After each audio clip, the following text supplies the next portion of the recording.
Good morning, everyone. This is the Doctor, and I hope you're having a fantastic beginning to your Thursday morning. It's a little bit balmy out here. We actually had to install the air conditioner the other day. So let me tell you, it is coming up and spring is here. Today we're going to be talking about my personal favorite character, Sir O. And we're going to give you just some unique perspective on how I've used him, how I utilize him, and why I want to make the case that he's potentially one of the best MR units that are currently in the game. Now, my Sir O is level 88. I am on track to Limit Break 5 him in about 30 days right now. I don't have the best Great Katana for him, and I don't have the best armor, but I do have a lot of gear set up for when I do get his TMR and when we do get armor books for the new armor event. I did get really lucky, and I actually have the Moraga card very highly leveled, so I actually gain a lot of stats from that for my Sir O. And I have Golem on him because I was trying to give him a little bit more survivability, and we'll talk about that as we start going over him as a unit. Just a little bit more specifically about how I build my Sir O. This is specifically my PvP build. You can see that I have 2125 HP, I have 111 AP, 544 attack, agility 67. I do run Shadowrunner and Blade Soul, so I get that agility up, that luck up, and that evasion up, and that attack up. And unlike a lot of people, I think I run Third Eye, and I think a lot of people probably run counterattack on him. And the reason I run Third Eye is when it does proc, it's very powerful, and it's something that can really be a game changer for you, and it could turn a losing battle into a winning one. Another shout out, for a long time I used Sub Ninja on Sir O, especially when we were in the meta where it was just kind of glass cannoning at each other nonstop. And while I did like the Ninja sub job, and I think Utsusemi and Shuriken both have their respectable places, I actually think Sub Samurai is the best sub for Sir O, and I think there's no reason for you to use those other subs unless you are trying to do long range damage or snipe a mage, and he's your only long range shuriken user, in which place you might be putting some other movement enhancing ability on him if you can as well. Here's just another screen breakdown of his stats because I wanted to make sure and show everything about my Sir O so that you guys all have all of the information you need to know, because there were a lot of questions about what stats I do and how I build him, especially as I've been featuring him in my PvP videos, which will be coming out as a series this week, and also on stream they've been asking about it. So you can see I have Golem on him, and it gives that 427 HP, which is very powerful for making him survive. And one of the things that Sir O is weak to is surviving attacks from Frederica and Ramza, specifically Sharpshoot and Holy. So I do try to give him just a little bit more survivability with Golem. The reason I'm using Golem is because I don't have Ifrit built for basically missile resistance yet. So none of my espers are maxed out 2-star. The only 2-star esper I have is Behemoth, and the only esper that's really going to benefit my Sir O right now, since he is the lowest HP value character on my team, is Golem, and the sole reason I have Golem on is because of Frederica. Now, looking at his resistances, you do see he has that 10% resistance to lightning. Again, remember, I am trying to defend him against Frederica's. He does have weaknesses to pierce and magic, 8% slashing resistance. This is from the Iron Giant that I have set on the other card in my party.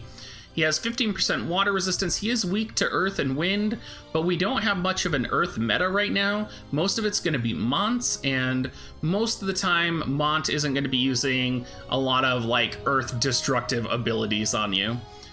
Pummel and missile resistance 1%, which is kind of laughable. Now, in terms of my dream equipment for Sir O, it's definitely going to be his TMR, and this is probably an opinion that is going to be not the most popular. I think a lot of people probably would want to use one of the crit katanas or one of the assault great katanas and level it up to +5 to also get that slash attack modifier. I don't think that's going to be the way to go with him though. And, you know, that might be viable, but I think in the long run, using his TMR is going to be the best way to go. So the reason I say that is it adds a broad base of stats. So it adds attack 82, evade 9, critical hit 13, and then it adds Maneater 15. Now, not only is Maneater more than the slash attack potency you would get, you get a decent amount of attack, you get a decent amount of evade, and you get a decent amount of critical hit. So what this enables you to do is this enables you to focus on defensive capabilities for his armor, and it enables you to focus on accuracy for his accessory, which would really complement his kit, right? So what I'm looking at for armor is going to be the Golden Helm +5 or the Golden Armor +5. Now the Golden Helm +5 for that missile attack resistance, again, I want to keep Frederica's in mind, I want to keep Ramza's in mind. Even though Ramza's attack isn't missile resistance, I still want to keep him in mind. Primarily Frederica's the one that is going to be doing sharpshoot with the auto AI. But that defense 9, that spirit 2, that HP 287, and that missile resistance is actually pretty viable for him. I think, especially as we get units like Lucia in the future, there is going to be even more missile attacks that are going to be coming. So starting to build that Golden Helm +5, especially with the armor event we have this week, is just going to be something important to have in your kit. Yes, it's not nearly as good as the Golden Armor +5 with that slash attack resistance, defense 18, spirit 2, HP 478. But I think potentially you would want to actually have a Golden Helm +5 instead of the Golden Armor. And again, in Arena and in Guild Battles, you do kind of get to choose your opponents, so you could probably specialize your Sir O or specialize your team in killing a certain type of enemy, right? One other piece of armor I do want to mention here is going to be the Mithril Dodge Armor. And I think for those of you that don't have his TMR yet, especially when we are getting the armor books from this week's event, I know I am going to be building the Mithril Dodge Armor immediately for my Sir O, and that Evasion +18 is just going to be critical for him until you're able to get that TMR and get his Golden Helm built in. You might even use the Mithril Armor until you get your Golden Helm +5 or Golden Armor +5 finished. And this is kind of where there's a little bit of a case of, do you use the Mithril Armor for that 18 evasion, or do you just settle with the 9 evasion? Personally, I would settle with the 9 evasion and bank on you getting hit by Frederica's attack, or you getting hit by some other attack and trying to survive that attack, right? Instead of just dying, or instead of just banking on evasion, have that little bit of defense, like from the Golden Armor or from the Golden Helm, in order to let you survive an attack. Not to mention the HP as well, which is going to help. So we are going to talk about his evasion, we're going to talk about his attack, and what makes him such a scary unit for an MR unit, and why I think it's potentially why it makes him the best. So you have Blade Soul, which is going to raise the attack 25%. It's going to raise evasion +12%. It's going to lower your defense by 3. You have Shadow Runner, which is going to raise your agility and your luck. Luck going to help you with that evasion. Third Eye has a chance of raising your own evasion for 3 turns when taking damage. So this is going to be an evasion +10 whenever it does proc. His mastery ability is attack +20%, evasion +15. So if you're keeping track right now, his mastery ability gives him +15 evasion, Blade Soul gives him +12 evasion, if Third Eye procs, that gives him +10 evasion, if he has his TM, that's +9, if he has Mithril Armor, that's +18 evasion. If you have a UR Esper equipped on him, odds are you're going to have the evasion skill unlocked, which gives +7 evasion. That puts his overall max evasion with the counter at a base of +53. For his attack, he has his +20% from Mastery and +25% from Blade Soul, and that's a base attack of +45. Now, if you did have the Mithril Armor and not the TM equipped, you are going to get an additional 11 evasion on that overall max, which is going to put you at 64. And this is not including the use of his abilities yet. And this is really why we're going to start telling you guys why I believe Sub Samurai is potentially one of the strongest subs for my comp in the game, and potentially any Samurai in the game. And one of the reasons is going to be the ability Illusion here in the lower left corner. So it's going to be raising evasion rate of the allies within an area around self for 3 turns. So when this is fully maxed, for 3 turns, it gives an additional +25 evasion. Now, with all of your buffs, that'll bring him to +78, And if you have mithril armor and not the TM equipped, there's going to be an additional +9 on there, which will be +87 evasion. Now, in addition to that, he also has the devotion passive when he's set as sub-samurai. Devotion gives an attack +30% and a critical hit rate +10%. So his base attack with buffs is going to be +75%. And the odds are that he is going to be able to pop both of those buffs before he encounters the enemy.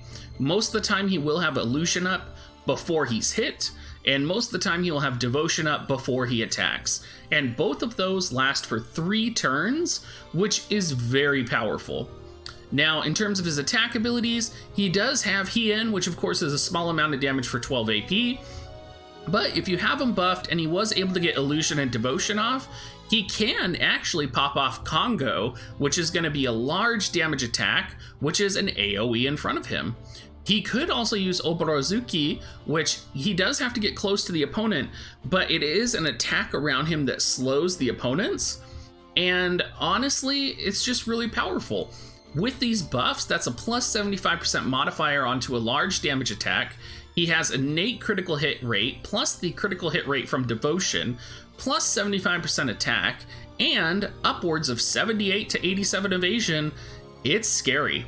And let me tell you, it is terrifying in PvP. It's remarkable that I've actually been able to get into the top 1,000 while using my team of Sir O, Sid, and Stern, with my Stern and Sir O at level 79 and my Sid at level 79.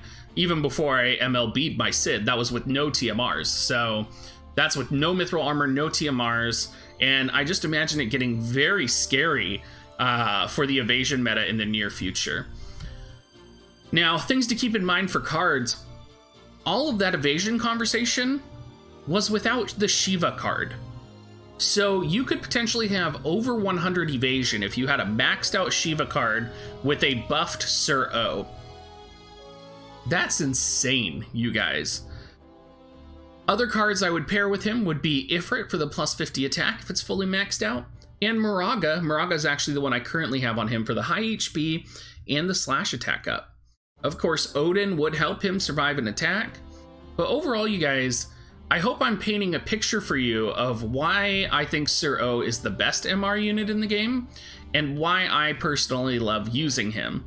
And of course, there's the, he's pretty much like the Thunder God Sid of War of the Visions, and I think that really resonates with me, and he's someone who's never going to leave my team. So in terms of Esper, you have Golem, Iron Giant, again, increases those defensive utilities. I would only put Ifrit on him if he has the Pierce resistance maxed out. Mine doesn't right now. He only really has attack focused, so my Ifrit is currently on an attacking unit. Siren's kind of a similar boat. You really have to make sure you have the right abilities unlocked with Siren in order to effectively use her.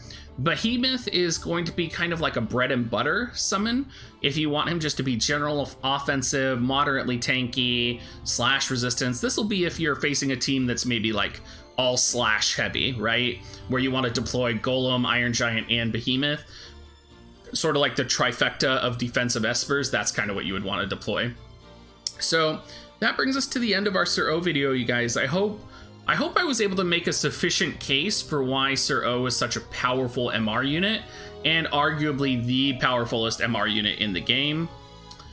I hope you guys have a good rest of your Thursday morning. I look forward to seeing you guys on stream tonight, and have a great rest of your day, guys. Talk to you later.